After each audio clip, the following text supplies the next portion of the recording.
First of all, I'm so glad that I'm invited to this event, and at first I was not sure whether I could make it because originally I have an event that I was speaking to one of the universities Hong Kong's union, but unfortunately it was suddenly cancelled just 2 days ago because they were afraid that by simply organizing a talk with me that they may breach national security law and that will endanger them when they go back to Hong Kong.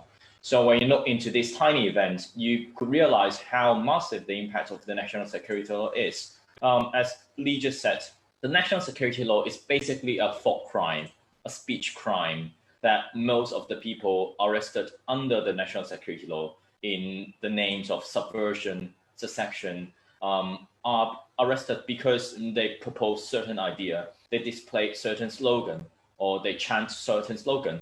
Some of them are democratic activists, some of them are unionists, and under the national security law and the upcoming oath-taking session of the civil servant and overwhelming political suppression from China, that a lot of union in Hong Kong, which was formed in the protest movement, disbanded because they were worried that the way that Chinese government deal with the Chinese society will be imported to Hong Kong. The Chinese government has always been very reluctant to open its power to create an environment that allows authority in the society, which the civic society could hold the government accountable and implement accountability to them.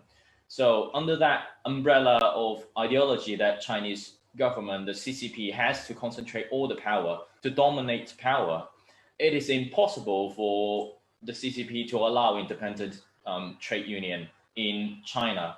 And people in Hong Kong are worried that the same situation would apply in Hong Kong because China does not see Hong Kong as an autonomous region anymore. We have to understand that the reason why there was a certain degree of freedom and space for unions in Hong Kong was because China wants Hong Kong to act as a window, as a model that the liberty in Hong Kong could set as a benchmark or an example of how China would evolve and how China could connect to the international society. But recently, in recent years, the Chinese Communist Party under Xi Jinping has been blatantly saying that we have to reform the global order. We have to export our authoritarianism. We have to export our suppression to elsewhere. And we are confident with the way they autocratically rule the country. So the example of Hong Kong for them now, basically they is useless, so that they don't have that restraint and they will import the way that they rule mainland China to Hong Kong. So I think that is the big background of why there was the national security law, which is utterly absurd and abusing our basic human rights and the following suppressions and crackdown. And in the crackdown, for more than 50 democratic activists are being arrested. There are two cases I would like to draw your attention to. The first one is our ethnic minority social worker, who is also the very first social worker in Hong Kong's history, which is an ethnic minority, was arrested. His political platform was very moderate. He encouraged harmony in ethnic harmony and also communication with the government to solve problems. But he was also arrested just because he participated in the primary election.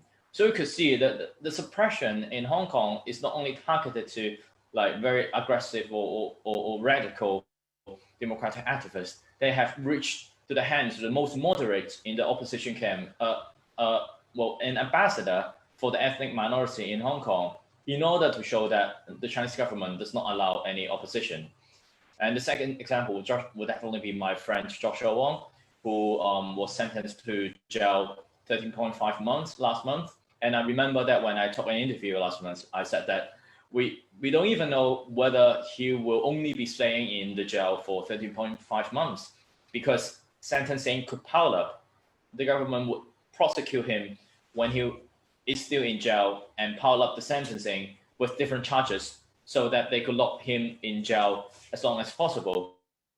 So 3 weeks ago, when the government conducted the mass arrest, Joshua was still in jail, and the police raided his home, and he was brought to the police station to be interrogated.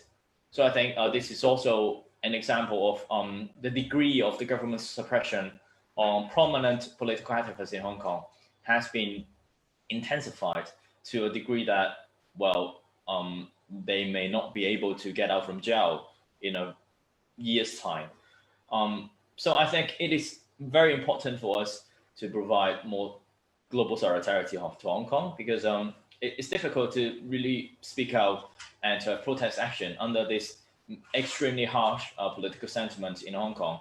And that mission, or the way that we could speak up for Hong Kong, the responsibility lies on the people outside Hong Kong and also people who care about Hong Kong. And I think it's very important that we address the problems in mainland China with an angle that is definitely not a regime that serves the interests of people, serves equality, or even serves socialism. It's just a state capitalism that works for 0.1% state authority or officials who can accumulate their wealth without any regulation and without any checks and balances. And we are all worried that the same situation would like spread to Hong Kong and make Hong Kong into an even more autocratic city.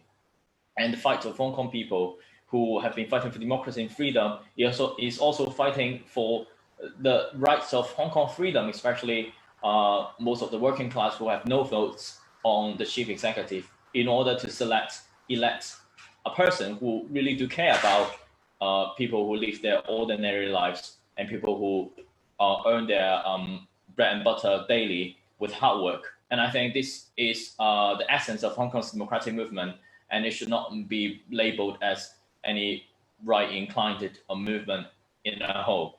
So for me, I think as I'm an exile activist in the UK, I've been really observing the politics in the UK and in Europe, and I really do hope that we could formulate a better solidarity and larger voice to Hong Kong across the political spectrum, and to remind us how fragile our freedom and democracy is. And I think this pretty much rely on our next battle, which is the CAI of the European Union to China, and also in the UK we've offered a BNO route to Hong Kong citizens, up to 3 million eligible BNO holders, and also the government is expecting 100 to 200,000 Hong Kongers coming to the UK in the upcoming year. How can we kind of like connect them and make it into a larger voice for Hong Kong, and also assimilate them? I think this is also a challenge for the UK society as a whole that we have to fix together. So I think, well, in order to also answer that question about the UK judge, I think we have to re-engine the question in another way, which is, does the presence of the UK judge in Hong Kong help to facilitate the building of the civic society and strengthen the legitimacy of rule of law? And I think the answer for now is less and less convincing, because, well, the government is definitely working on reforming the legal judicial system in Hong Kong, and the role these foreign judges could play would be diminished to a position that it may only provide a window dressing function for the legal system in Hong Kong, which the government could justify themselves. The legal system is still intact, and also the civic society, if the existence of a British judge in Hong Kong could facilitate the building up of the civic society, then I think it's beneficial. But for now, I don't think there are many interactions on that happening, and the function of it that it could play is decreasing. So I guess this is a very serious discussion that has to be started in the UK. And I think for now, I don't see any hopes of judicial independence in Hong Kong.